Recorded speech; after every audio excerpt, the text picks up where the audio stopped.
It's Good Morning to John Observer Radio 91.1. Joining us right now on the phone line until Rashid gets on, of course, is Dennis Allen out of Trinidad and Tobago. Dennis, good morning. Morning, my good brothers and sister and everybody in Antigua and Barbuda. What's going on, bro? What's going on, bro? Good vibes, boy. Rain. Yeah, crime. same here. But you know. Yeah. Yeah, Let me ask you rain though, and crime. Dennis, the recent discovery of the bodies in the water tank in Trinidad. Well, it happened in Tobago. Well, Tobago. Right. And so years ago, in my time in living in Trinidad anyway, you never heard of those kind of things in Tobago, eh? Never. Like for years, Tobago would have had one homicide, two. When they get four, it's be like panic, you know. No, it's like at one point in time, Tobago had more murders in a week than Trinidad, and it was crazy, and it's still crazy. What is Tobago the... is small, you know.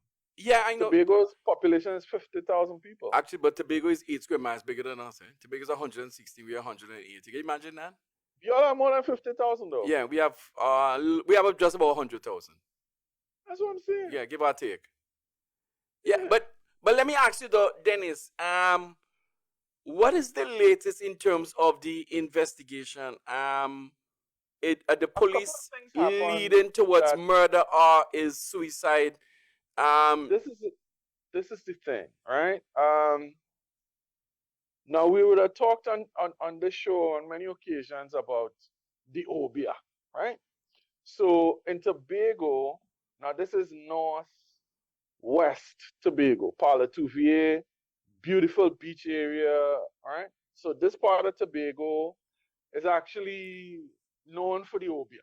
That part of Tobago, right? Stick up in there, Dennis. So let me just let the listeners know too that this is a mother and her two children whose bodies were discovered. Now, the week before the incident or the discovery, apparently, she was evicted from her home.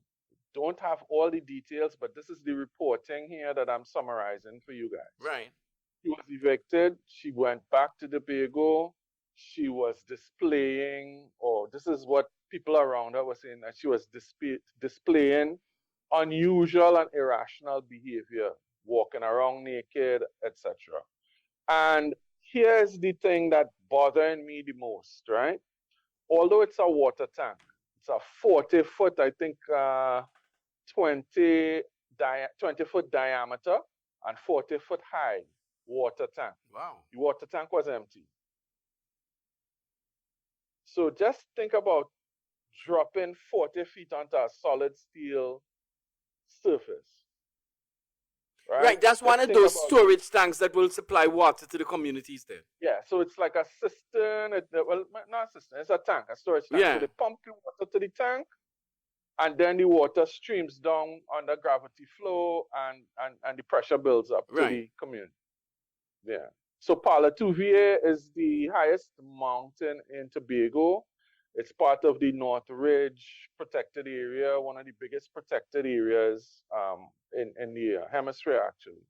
So it is a beautiful part of the island. So hearing things like this is really disturbing. But I'll be real honest with you, I don't have any evidence. But when I heard all of the background information,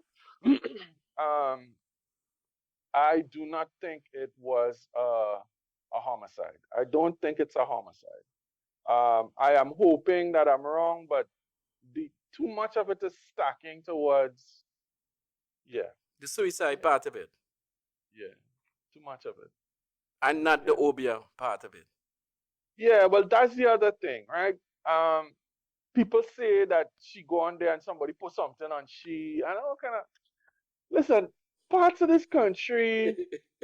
So let me give a little joke, Dennis. Last week, I don't even know how we started the show with this discussion, but my aunt in Trinidad, may she rest in peace now, Auntie Una, who I grew up with, she was a Shango Baptist. And so I was telling people that at the start of every school term, My aunt used to give me certain bush to bathe with and a calabash. Bush bath?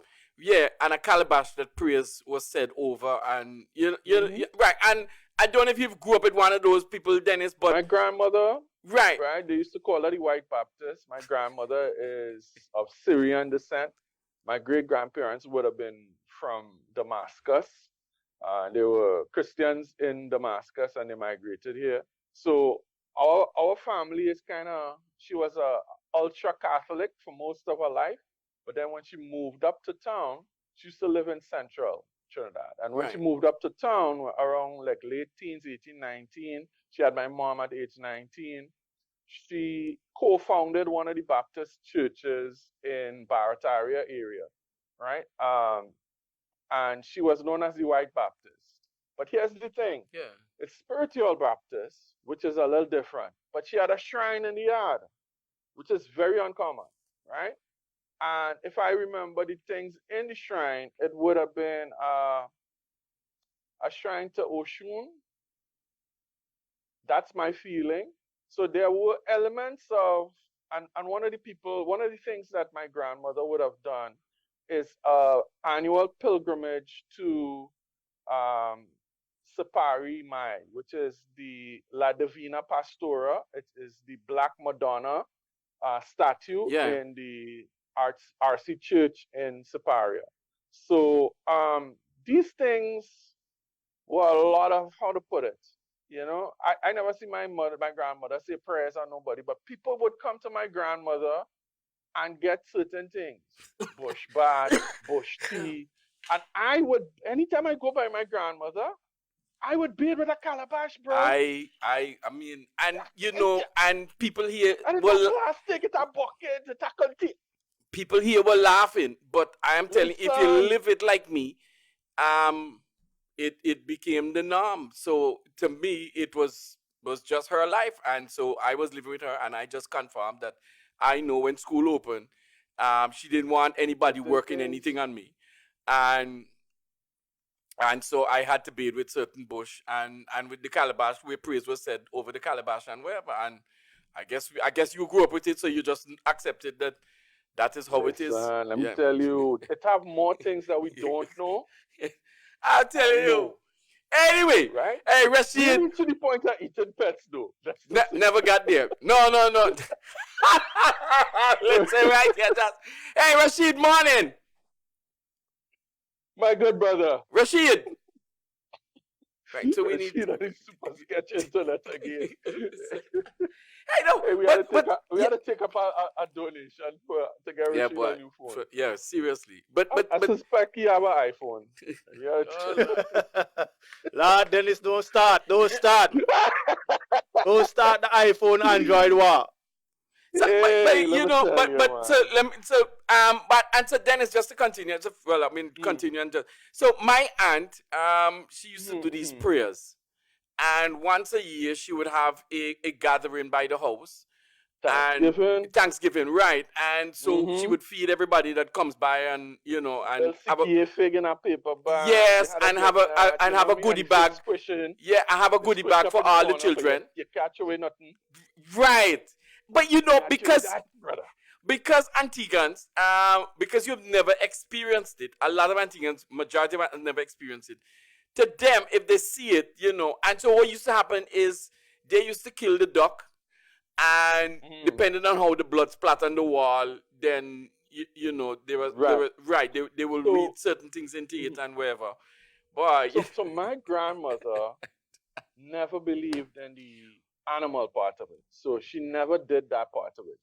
She and I had that conversation already, because I remember brother, what's his name, David, I can't remember, I think it's David. He would tell her we need to do a goat, and I was hearing this conversation. I'm like 8, 9, 10 years old, right? Yeah. And I'm hearing this conversation, and I'm like, why do you have to kill the goat? And she says, I don't do blood sacrifices, right? So they never do no chicken, and they never do anything like that. But let me tell you, it have levels to this thing. I had a girlfriend. She was in Shango. She was a priestess. And she was like, listen, It have things Jesus is there for, and then it have things you have to call people like me. Okay, that is stick up here right there. This is good. Hey, let's take this caller one. Right. Morning. Hey, morning. Joe. Hey, morning. Yeah, that's all me telling you. You said the last time that I'm ignorant, but it's like the same thing we have here, barking your kin. Yeah, I told you. it's not it. No. It's a completely. I've seen the barking of the kin. It's a completely different thing when a shango. But then most of the time, you know, when you bark a kin, no, if you wash off, you know. Well, believe me, if you've ever seen it being done, it is a completely different thing. I believe it is different, but then it's just different culture. It's a different culture, yes. Yeah, yes. with barking at the kin. We bark a kin here, and you do the shango down there. Hey, take it easy. Rashid Rashid is joining us by the phone line. He doesn't have good Wi-Fi. Morning, Rashid.